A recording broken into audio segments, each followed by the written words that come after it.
everyone, my name is Aarti Ghargi and you're watching HW News. Welcome to South Connect. This is our weekly show where we talk about important news from across 5 southern states of India. Let's begin with Karnataka. A roadshow of Union Home Minister Amit Shah, which was planned in Mangaluru on Saturday, was cancelled due to security reasons according to the local BJP unit. Amit Shah was scheduled to participate in functions in Puttur Taluk during the day and participate in a roadshow held by BJP Dakshin Kannada unit in Mangaluru. Amit Shah inaugurated the Campco Golden Jubilee celebrations in Puttur in the evening. He also inaugurated Bharat Mata Mandir built by Dharma Shri Pratishthan and visited Hanumagiri Temple. Let's move on to the next news from the state. The first Environment and Climate Sustainability Working Group, also known as ECSWG meeting under India's G20 presidency started in Bengaluru this week. The group has the focus of restoration of mining and forest fire affected areas. The Environment and Climate Sustainability Working Group, one of the 13 working groups under the Sherpa track, will meet 4 times between February and the month of May. The first meeting continued in Mangaluru till February 9th. The second will be held in Gandhinagar between March 27 and 29th. The third will be conducted in Mumbai, that is from May 21st to 23, and the fourth will be conducted in Chennai between May 26th and 27th. Now, the ministerial meeting is expected to be held on July 28th in Chennai. Land degradation, biodiversity loss, marine pollution, resource overconsumption and lack of waste absorption are the key environmental concerns which will be addressed in the 4 ECSWG meetings in India's G20 presidency. Let's move on to the next state, that is the state of Kerala. In a first in India, a trans man gave a birth to a baby. This happened in the state of Kerala. However, they are now facing administrative roadblock.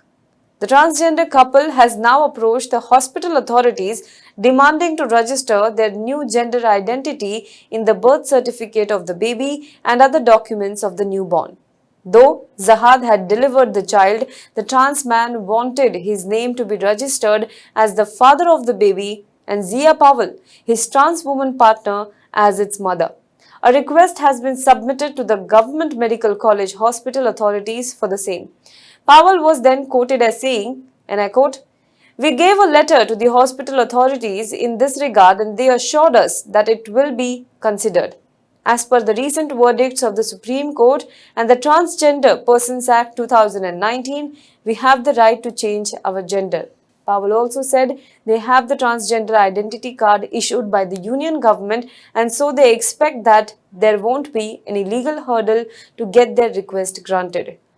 Let's move on to the next state, that is Tamil Nadu. It has been close to a year since Justice M.S. Ramesh of the Madras High Court criticized the Tamil Nadu government for not providing adequate reservations in the employment to transgender persons in the judgment mandating reservation.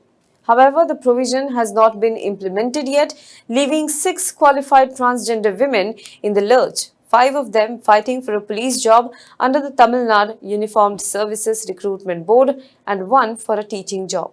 The Trans Rights Now Collective, in a press meeting conducted on Monday this week, alleged that the government did not follow the judgment and has also recently filed an appeal in this case. In a press statement, TRNC also said that while the Tamil Nadu government is a pioneer in gender justice, having taken steps to introduce dignified salutations to transgender persons, as well as to provide pensions to trans persons aged above 40, it is paining that the government of Tamil Nadu is not considering their long-pending demand for reservation in education and public employment despite sending several representations. Let's move on to the next news from the state. The Supreme Court, which had refused to entertain 2 pleas seeking to restrain Advocate Lakshmana Chandra Victoria Gauri from taking oath as an additional judge of the Madras High Court on this week, pronounced the reasons for the dismissal of the petitions. "We have followed the Constitution Bench judgment and can't go into the question of suitability." This is what a bench headed by Justice Sanjeev Khanna said while pronouncing the order. However, the detailed order is yet to be uploaded on the Apex Court's website. The 2 pleas, including one moved by 3 Madras High Court lawyers, had opposed Gauri's appointment as an additional judge. Minutes before the top court had on February 7th dismissed the pleas against Gauri's appointment, she was administered the oath of office as an additional judge by Madras High Court's acting Chief Justice T. Raja. During the hearing on February 7th, the Supreme Court had observed that Gauri had been appointed as an additional judge, and if she is not true to the oath or does not discharge her duties in accordance with the oath, the collegium is entitled to take stock of that, while pointing out that there have been instances in the past where people have not been made permanent judges. Let's move on to the next state, that is the state of Andhra Pradesh.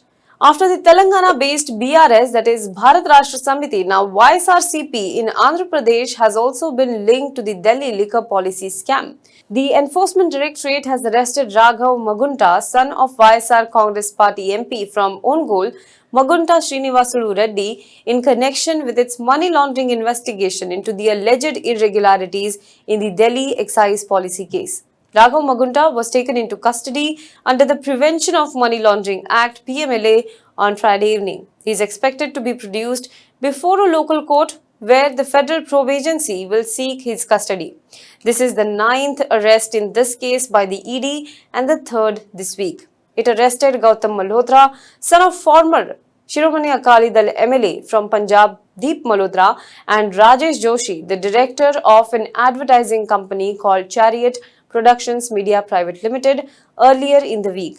The agency had alleged that the cartel called South Group of liquor retailers, wholesalers and manufacturers was created as part of the now scrapped Delhi excise policy, and the father and the son duo were also a part of it.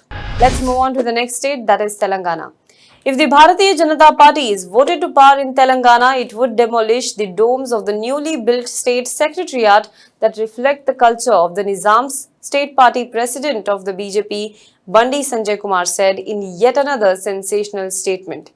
Addressing a street corner meeting of the party in Kukatpally Assembly constituency limits as part of Janam Gosa-BJP Bharosa program, Bandi Sanjay said that if the BJP government is elected in the state, it would wipe out all kinds of structures that are symbols of slavery of the Nizam regime. He said, and I quote, "We shall make suitable changes that reflect the Indian and Telangana culture."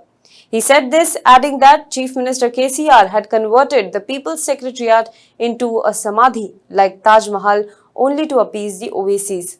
The BJP leader also announced that Pragati Bhavan, the official bungalow of the Chief Minister, would also be changed into a Praja Darbar. Reacting to the Chief Minister's statement that the government would demolish places of worship that cause hurdles for the expansion of roads, the BJP state president challenged KCR to demolish, if possible, the mosques that are built in the middle of the roads in the old city of Hyderabad. Well, that's all for this week's South Connect. Do let us know what you think about this in the comment box below. For more news and updates, you can log on to www.hwnews.in.